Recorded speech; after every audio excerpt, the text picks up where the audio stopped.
Welcome back, sports fans. Okay, people, I'm just going to say this that the 90s was the best era of all time. Okay? Let me say it to you one more time. The 90s was the best era of basketball. We're talking about fundamentals, we're talking about skills, and we're talking about athleticism. Okay? No other era had that and had the celebrity and the rock stars. Okay, this era was full of rock stars and celebrities. From what we're going to talk about this, and to me, the '90s was better than the '80s and the 2000s, and even today. I would say the 2010s they were okay, but still wasn't better than the '90s. This era, no, not even close. So let's get into this and let me explain why the 90s was the best era of all time, because we've all heard that the expansion era and all this madness, but you can go to any decade and see that it was an expansion in every decade.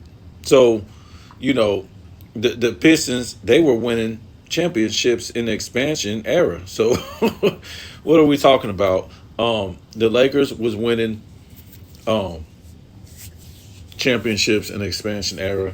Bill Russell was. All these different teams was. Um, I think somebody did a video on that. I'm not sure who it was, but they detailed it more. I mean, I can get into that.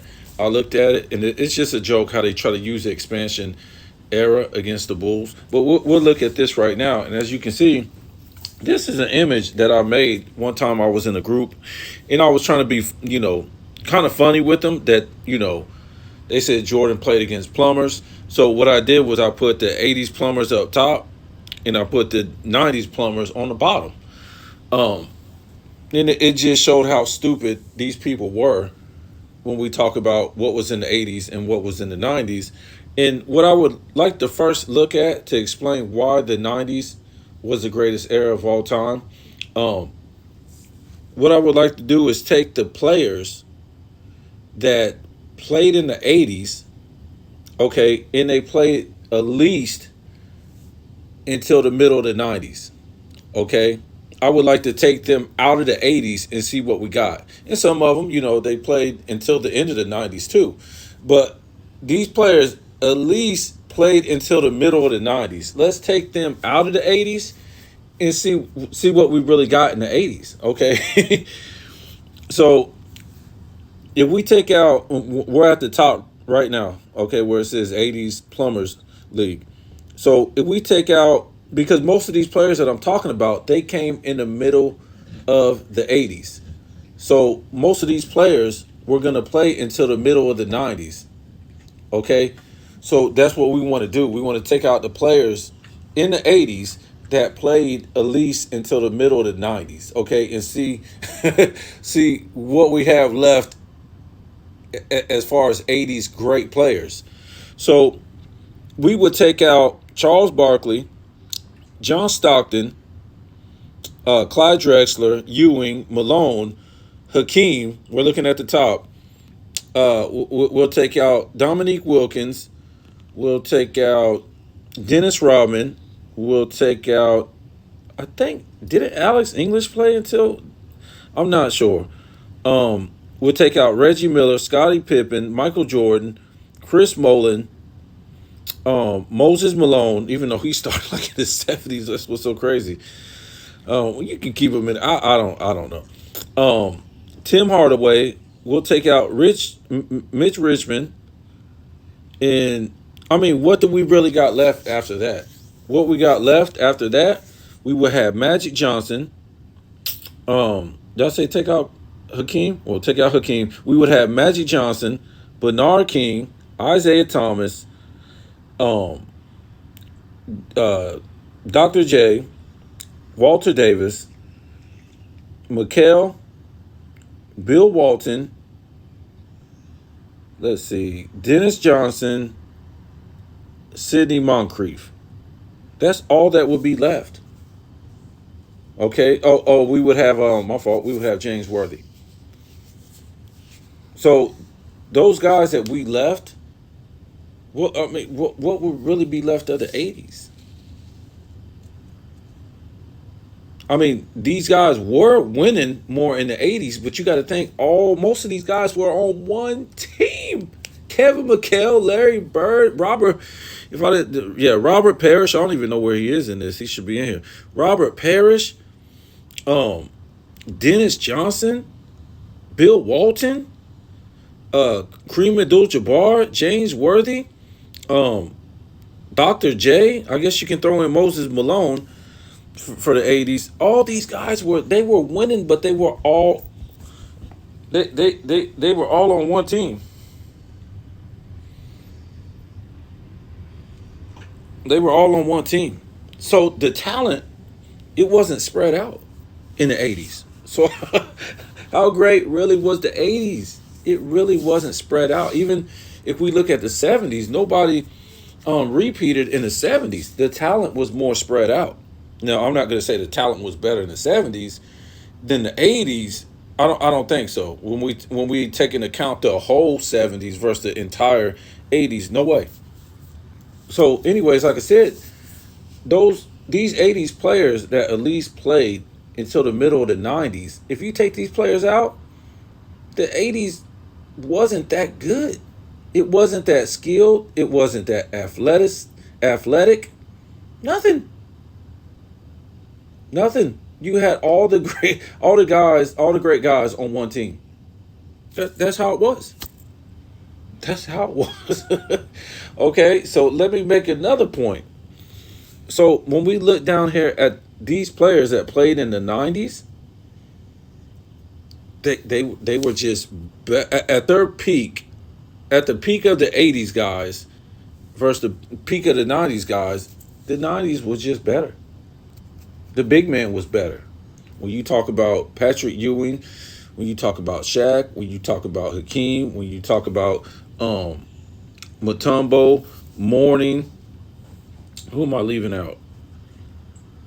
These type of guys, the big men were just better. Even when we talk about like power fours and stuff like that, Sean Kemp, um, I think the guards were just better overall. I'm talking about as far as diversity and spread out within different teams. You had Chris Mullin and was he a small forward? I thought he was. Tim Hardaway. It's a lot of guys that didn't make the Hall of Fame. Or I'm trying to stay with these type of guys. Okay, I know Penny Hardaway is in here, and he's not making Hall of Fame. But man, this guy, he could have been better than Magic Johnson if he would have stayed on this ish. He would have been better than Magic Johnson, even though Shaq didn't think that after they got whooped by Hakeem in the finals. Um, so let's look at these '90s players that came into the '80s. I mean, the '80s players that came into the '90s, which was the '90s players. Um, oh, I forgot Iceman for the '80s too. So I'm not gonna try to say the '80s was trash or was it no good, but I'm talking about total package as far as athleticism, skills, and stuff like that. The '90s players that came in the middle of the '90s, I mean middle of the '80s, they were just eventually were just gonna be better. I mean, truthfully, I mean because if you think about it, the '80s players, I think they were better than the '70s players. That's just how it was. I mean, the game was just evolving into something bigger. You know what I'm saying? So the athleticism was just coming through the roof. I mean, we've never seen no players like, I guess you could say only players I could think of is Wilt and Russell. I mean, but to me, I don't think their athleticism competition was that good. Okay, I think they were great athletes, and they had great athleticism, but they wasn't facing a Patrick Ewing. They wasn't facing a Moses Malone or Hakeem, um, or Shaq, or none of these type of guys. None of these great centers. Even Mutombo, I know he wasn't a great scorer, but they didn't face a guy like him and David Robinson and Alonzo Mourning. So the '90s was just the best. Okay, and if you don't believe me, I'm gonna ask you a question in a minute. But look at these players in the '90s. If we go all the way up and just until the middle of the '90s, okay, we're gonna talk about the players that came into the '90s and the players that came out the '80s. Hold on, man. So we all know Jordan, we all know Pippen, Reggie Miller, John Stockton. Who was this? Um, I I won't consider Allen Iverson the middle of the night. I just can't do that. He came like in '96. That's like I would say that'd be like the end, right? Um, so I said Shaq, Stockton, Malone, Ewing. Who the heck is this? Oh, Mitch Richmond, Clyde Drexler. You had Penny Hardaway. Who else? I think you had Mutombo, Larry Johnson, Chris Webber, Tim Hardaway. I think Ray Allen came at the end. Dennis Rodman, Chris Mullin, Joe Dumars, Charles Barkley. I think I said Mutombo. Gary Payton, Malone, if I didn't say him. Alex English. So you had these type of guys. If I didn't say Sean Kemp, you had these type of guys from coming out of the '80s and or started in the beginning of the '90s all the way into the middle of the '90s. Okay, so to me, those players were greater than the '80s players. I'm talking about like if you group those guys up with the '80s players, let's say the guys that came from the '70s and the guys that played into the middle of the '80s. There, there's just no comparison from the middle of the '70s to the middle of the '80s. There's no comparison, right? To the it just ain't no comparison. They were just better. And let me tell you another thing is to make my point. When we talk about the dream team, the greatest team ever assembled, who was on the dream team? On the greatest team ever assembled. Mostly players that played until the middle of the '90s or all the way through the '90s. Okay, those were your players, right? Your Ewings, Jordan, Pippen, um, Chris Mullin, David Robinson, Charles Barkley, John Stockton, Drexler. Hakeem should have been on there. I don't know why Hakeem went on there. What's his face should have been? Shaq should have been on there. I don't know why Christian Laettner, he was just a all American boy that they threw on there. So most of these players were '90s players, and a lot of these, a lot of people say, well, the '80s guys were old. I mean, they were old. You know what I'm saying? But still, I don't think you could have put a better crop of guys on there. I'm talking about when they say dream team and the greatest team ever assembled. I mean, you could throw Robert Parrish on there. You could throw McHale on there. You could throw maybe James Worthy on there. You could throw Kareem Abdul-Jabbar on there. But who would you take out?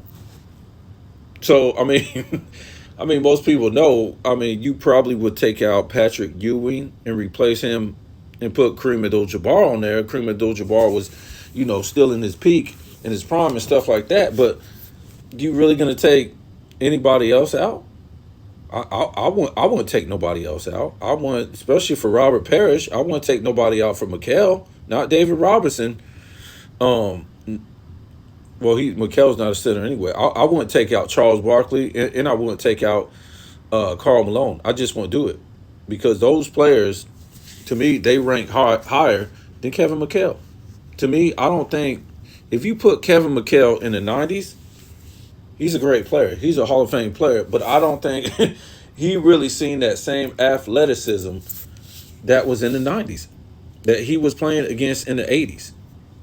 I just don't think he was seeing that type of talent. And then when he did see that type of talent, when he was playing the Lakers, they lost a lot of times. So, because the Lakers, they was the most athletic team in the 80's. Now, that's one team for sure you probably could put in the 90's, and they won't have no problem. They won't have no problem because, like I've always told people, I think the Lakers are the greatest team of all time.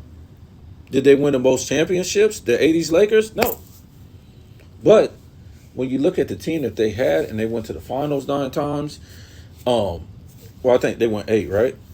They ended up going 9 without Kareem. But when you look at Kareem, he's a top 5 player, and you look at Magic, he's a top 5 player, and not Kareem Worthy, he's a top 75 player. So that's come on now. That's the greatest team of all time. It's not the Warriors. It's not the Bulls. I got the Bulls as second greatest of all time.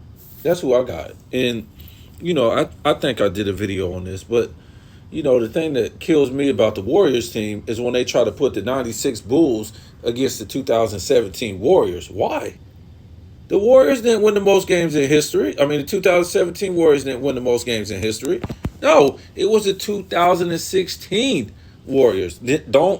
Which one is it? They said LeBron beat the greatest team of all time, right? So the 96 Bulls would have to play the 2016 Warriors. Okay, you can't add a piece and say, okay, now you got to play the 2017 Warriors. It don't work like that.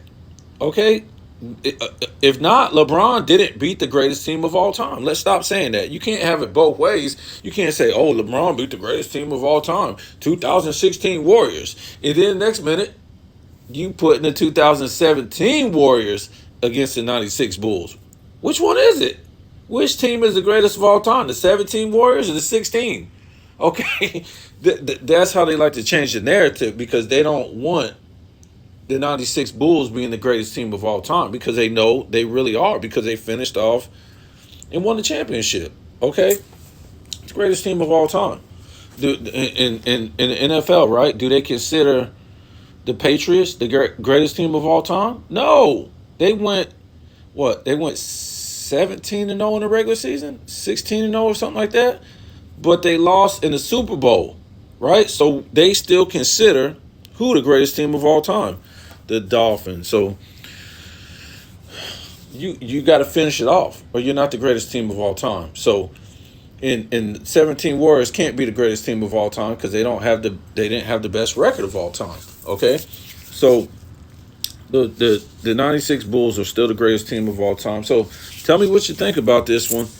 To me, like I said, you got to look at everything as a whole. When I say the 90's, NBA was the greatest of all time. You had celebrity basketball players throughout just about every team.